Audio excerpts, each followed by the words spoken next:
I had friends that made sure my daughter got to childcare, that made sure we ate, because I tell you, I'm certain I didn't cook for 6 months, so I don't even know what we ate.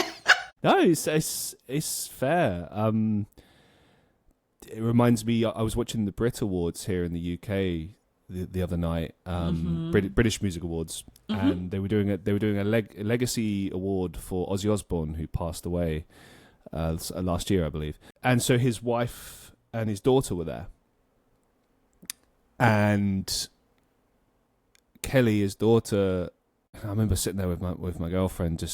She was saying, like, "Oh my God!" Like, you can tell she's at this point in her life just existing for her mum. She's the strength for her mum, and she's lost so much weight. And people online, people in society are horrible. Like, they're just all making fun of her and being horrible. And she put out a statement saying, like, "Hey, I hope you never like."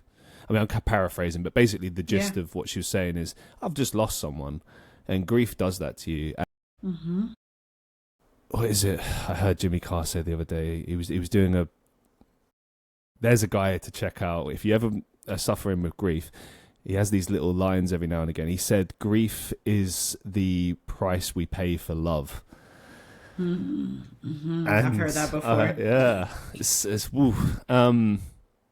And yeah, like I said, things are numb. You things like eating don't really seem important.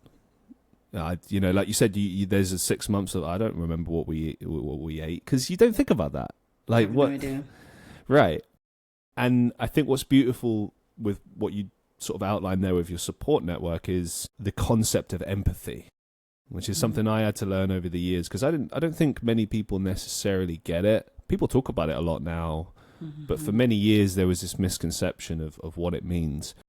And that is empathy right there. Is just your friends showing up, they're on the couch, they're like, "Right, you need to eat, you need to let's get your daughter dressed for school, let's take her to school, right, you need to get up, get in the shower," because you're not doing those things, because in that moment when that big thing has happened, life stops. It absolutely does. And you're like, why? What do I need to continue on? And I always say life would have been very different had I not had my daughter. Right? If my daughter had not been there, I might have been the one that was in the bed for 6 months. We don't know. It's the responsibility thing. I mean, I would wager in that moment, with how you felt and everything, there was obviously the big thing in your head still of, well, I have to be here for my daughter. Regardless of what's going on, I have to figure it out somehow. And it's a lot of pressure. Responsibilities of pressure. For sure. But at the same time, as I mentioned with the Kelly Osbourne example,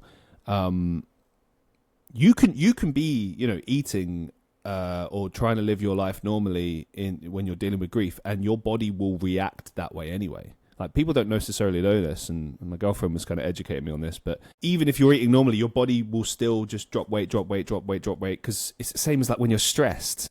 Absolutely. And your cortisol levels are through the roof, and it's like people don't understand how intrinsically linked the physicality of your body is to your emotions.